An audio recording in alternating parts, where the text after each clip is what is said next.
Welcome to Good Games Spawn Point, the show for younger gamers by gamers. I'm Hex. I'm Bajo. And I am D.A.R.R.E.N. Coming up on the show this week, it's been a long wait, but finally the sequel to the mind-bending puzzling of Portal is here, and it's called Portal 2. Okay, I'm gonna lay my cards on the table. I don't want to do it. I don't want to go in there. Don't go in there. She's off. She's off. Don't panic over. She's off. All fine. On we go.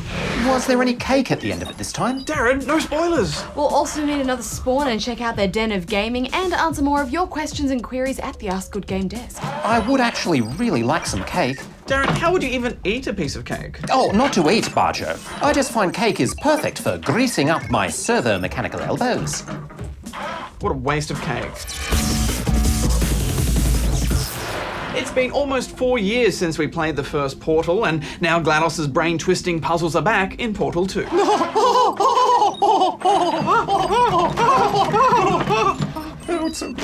It's been a long time. How have you been?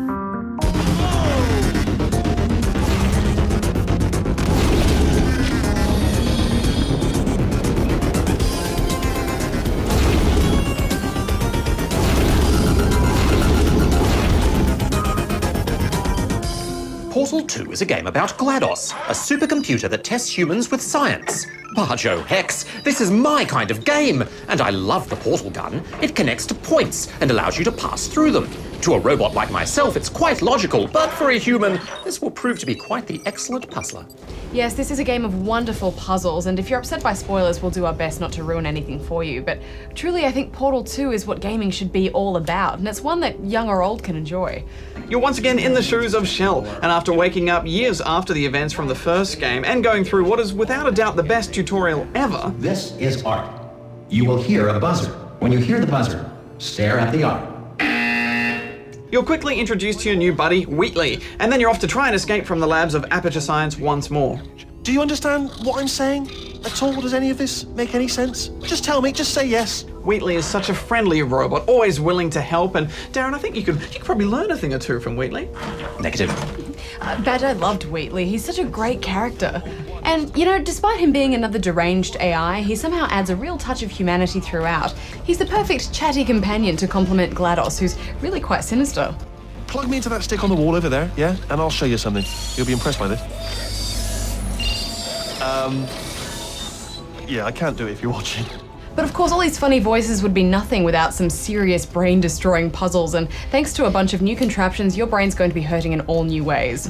There is plenty of cube and button-based testing, but now you'll also have to deal with spring pads, lasers, light bridges, goo, and tractor beams, and then you'll have to put them all together with portals. The puzzles are perfect. You'll never want to rage quit this game because you know the solution is there, and it's just a matter of testing out your plan over and over again until you get it. And when you finally do, you feel heap smart. You may feel smart, Bajo.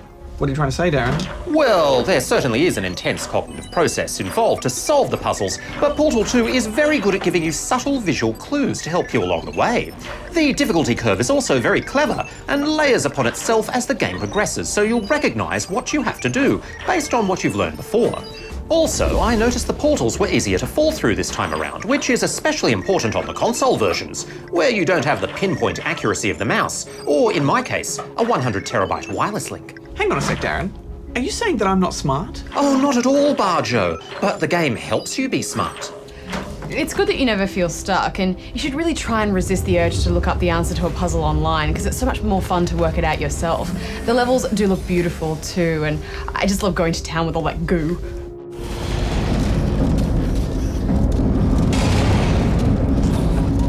It's just everything I wanted it to be. They've fleshed out the whole world, and I liked all the characters, big and small. Don't make eye contact, whatever you do. No, thanks, we're good. Appreciate it. Keep moving, keep moving. And the moment I finished this game, I just wanted to get right back into it and play it again. But you had to put that on hold because we had some co-op to do. Now you and a friend can step into the shoes of the little robots Peabody and Atlas to help GLaDOS test science in a completely separate and lengthy campaign, which you can do either online, LAN or split screen on consoles, or even cross-platform with the PS3 and PC. If you're new to gaming or have a relative or a friend who isn't much of a gamer, then this is the perfect way to teach them and get them hooked. Although with twice as many portals, you get twice as many problems. Luckily, you have a few tricks to help you out. You can mark any spot on the map for your partner to look at or place a portal on, and with just the press of a button, you get a picture-in-picture view of what they can see. There's also a countdown you can start when you need a bit of coordinated timing.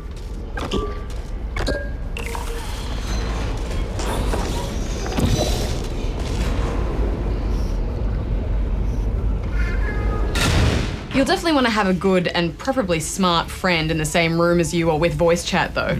Some of these puzzles stumped us much more than the single player ones, and being able to talk them through with someone will save you a lot of time.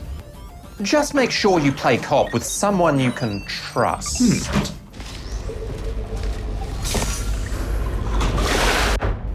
GLaDOS is even funnier when there are two of you to tease, and she told us different things at the same time too, which is awesome. Very good. You've really come together as a team, thanks to the one of you who appears to be doing all of the work.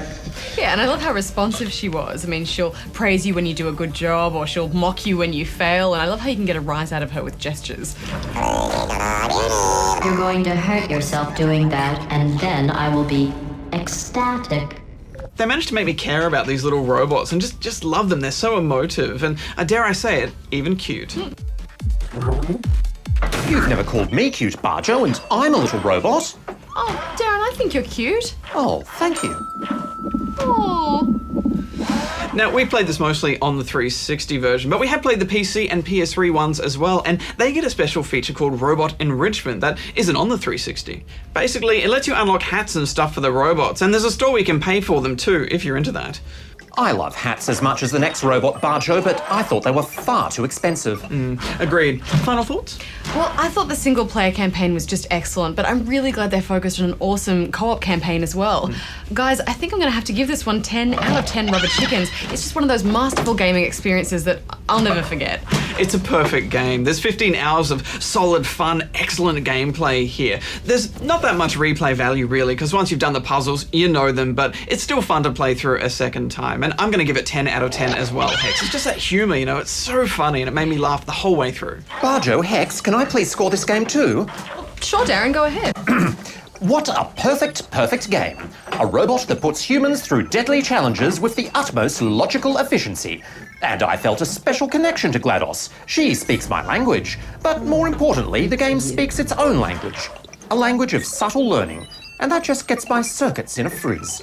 I'm giving it 1 terabillion rubber chickens out of 10. Fair to say that that's the largest score we've ever had on the show, I think. Yeah, I think so. 1 terabillion. Is that even a real number? It is now. Bajo, what's that? Why, this is my thinking cap, Hex. It's to help me answer all the spawnlings questions in an accurate and timely manner. Oh, well, let's hope it works. Yeah. Well, first up is this one from Ryan in Berkeley Vale, New South Wales. Hey GGSP, I've got Pokemon White and I've beat the game and I was wondering how to get Zoroark and where to find a Waterstone, Firestone and a Leafstone because I've got the 3 monkeys. Thanks, smiley face. So, what's your thinking cap telling you, Bajo? Okay, here we go. Alright, well, Ryan, we're glad to hear you've beaten the game already because that'll make things a lot simpler, but you will need one of the special legendary beasts from Heart Gold or Soul Silver to get the Zoroark. Back in February, Nintendo ran a special mystery gift giveaway of a shiny Entei, Suicune, and Raikou over 3 weeks, and they're not the same Pokemon as the ones you can catch in the game. So if you missed out on all of them, then sadly, you can't catch the Zoroark. It won't be long now, Hex, just downloading the information to my brain. But if you do have one of them, transfer it over to your Pokemon Black or White game. Then you can check out how to transfer Pokemon from Heart Gold and Soul Silver, as well as Diamond and Pearl on a previous Ask Good game on our website, here. With your shiny legendary in your party, head over to Lost Lawn Forest, and you should run into a strange person that wants to battle. But big twist, and not that massive a spoiler, it's actually Zoroark. Downloading thoughts, here they come. Almost there, Hex. Zoroark is at level 25, and this is your only chance to catch it, so don't enter that battle with all of your level 60 plus Pokemon fresh from the Pokemon League, otherwise you may accidentally defeat it. But if you didn't get one of the special legendary beasts from the Pokemon event, there is another way. You can actually breed a Zoroark. Bajo? Bajo? Yes, Hex. Well, do you want to tell the viewers how to do that with the information from your thinking cap thing, finally? Oh, I can, but I have to start again. You need to borrow a friend's Zoroark for a bit, drop it off at the daycare center with a Ditto, and after running around for a bit, you should get a Zorua egg. Zorua evolves into a Zoroark at level 30. And as for getting water, fire, and leaf stones, well, they'll randomly occur in dust clouds that you see in caves. Usually you'll run into a Drillbur or get a gem, but occasionally you'll get an evolution stone as well. I've got the answer, Hex. You need to borrow a friend's Zoroark and... Bajo, let's tackle this next one from Cooper in Ballarang, New South Wales. Right. Can you play old Xbox games on the Xbox 360? Please answer. I love your show and I never miss it. Bajo, you're the best, and Darren's a total noob. Well, answer Cooper's question then. Okay. Bajo, I really don't think that cap is working. Why don't you just try taking it off? Thank you, Hex. It's starting to squeeze my brain into a small coin-shaped object. Right, what was the question again? Cooper wants to know if you can play old Xbox games on the 360. Well, that one's easy. Yes, you can. Well, almost all of them anyway. Next. Okay, well, while we're talking about old Xbox games, we have this one from Brady in Musselbrook, New South Wales. I can't see anything. Will any stores be selling just normal Xbox games? If not, then that's okay, but if there is, then please tell me where to find them or Mario goes bye-bye. P.S. Hex and D.A.R.R.E.N are noobs because Bajo rock, smiley face, exclamation mark. Well, Microsoft no longer develop or support any normal Xbox games, so you won't be able to find any new ones, I'm afraid. But there are lots of pre-owned Xbox games still available. Many game shops sell them, and you could ask your grown-up to help you look for a particular game on an online auction site. Next, we have this tricky one from Lauren in Sydney, New South Wales. Dear Hex and Bajo, my parents won't get me, my brother and sister a PS3 and we really, really want one. Help please, PS Darren is a total noob. That is tricky, Lauren, as a PS3 costs a lot of money. You could try a united spawnling approach. Get your brother and sister and yourself to put in writing that you are happy to forgo individual gifts for as long as is necessary in order to receive a PS3 as a family present. You could also try telling them about the benefits of gaming together and how it will bring you closer to your brother and sister, and it'll mean that you'll spend more time with each other, how it will help you solve problems and improve your communication skills, and how they can join in and just have fun too. And if all that fails, then it might just be a case of waiting till you're old enough to get a job so you can save up for your own console. Good luck, Lauren, and let us know how you go. Time for just one more. Let's tackle this one from Sam in Traralgon, which is in Victoria. Traralgon, named after the 5th Lord Emperor of the 5th Parsec segment in Quadrant 5. That's not true. You made all that up. Didn't make it up. Really? Worship Traralgon! Hi guys, I watched the episode when you reviewed Minecraft. I do agree that it is very fun. But on your review, it was showing the picture just fine, but when I play it, the graphics are so slow I can barely do anything. How can I fix this? Also, do you know of any IP addresses for multiplayer, and if possible, yours if you have one? Thanks. P.S. Your show is the best, and I watch every episode. Sam, that sounds like a hardware issue to me. I'm guessing that you might be playing the game on quite an old computer. Computer parts like graphic cards are constantly being made better and faster, and new games tend to take advantage of this. It might be that your computer is not powerful enough to run Minecraft very well, or you can just try dropping the resolution down and you can ask your grown-up to help you with this, and that might speed the game up. The other thing you could try is downloading and reinstalling the game again, because sometimes that helps. As for our own Minecraft server, sadly, we have one, but we're not allowed to play on it because Darren has taken it over and won't let us. If you have a question that is in need of answer, please send it to us. Here. All hail Traralgon! Hi, my name's Nathan and I'm 12 years old. Hi, my name is Stephanie and I'm 11 years old. Hi, my name is Kirsten and I'm 7 years old. And we're the Surfing Gamers!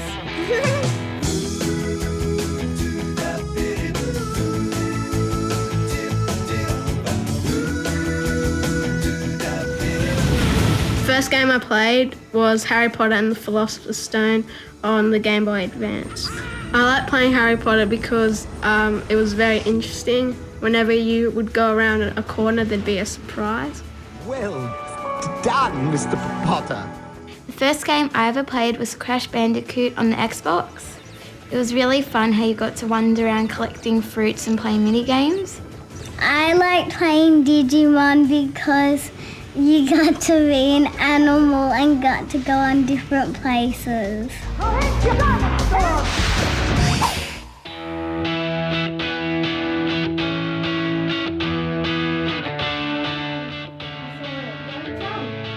Our favourite game to play is Little Big Planet 2. It's really fun and interesting. You get to go around to all different worlds and play mini games.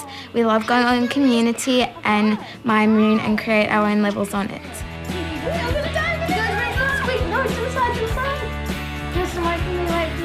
When we play together, we normally create our levels and we try other people's levels. And sometimes we leave a review, and if we like it, we save it so we can come back to it. We prefer Community level on Little Big Planet 2 because we like to know that people like gaming like us and making their own levels, and we find them really creative and interesting. I prefer playing with my family, but sometimes I just like to play on my own because sometimes my sisters don't like to do the things that I do. I prefer playing with my family because we get to go in verse mode together and it's really fun. You're gonna lose. Oh, what? You're gonna lose. I'm really looking forward to playing Kirby's Epic Yarn. I saw it on Good Game Spawn Point and I'm really excited because I think Hex, Bajo and D.A.R.R.E.N did a really good review on it. Oh, I got crushed. I think Quick Nathan, they'll eat you. They're gonna eat you. We think that we will be playing games for the rest of our lives. Well, we're all out of time for this week's Spawnlings, but we shall return next week with a whole bunch of stuff. That's right, I know we've been promising it for a while, but we finally have that AFL Live review all lined up and ready to go. That's what you said last time. I wore my football socks to the studio and everything. Well, Darren, you can win next time. Oh, and I'll get my scarf too. We'll also be checking out a new Lego game, this time on the DS, and it's called Lego Ninjago. And Bajo, Phase 2. What? Phase 2 of our Darren Cave infiltration plan. Ah, Operation Robot Recon. What were you two talking about? Nothing. Nothing, Darren. Hex out. Bajo out. D.A.R.R.E.N out. I really should get that switch removed.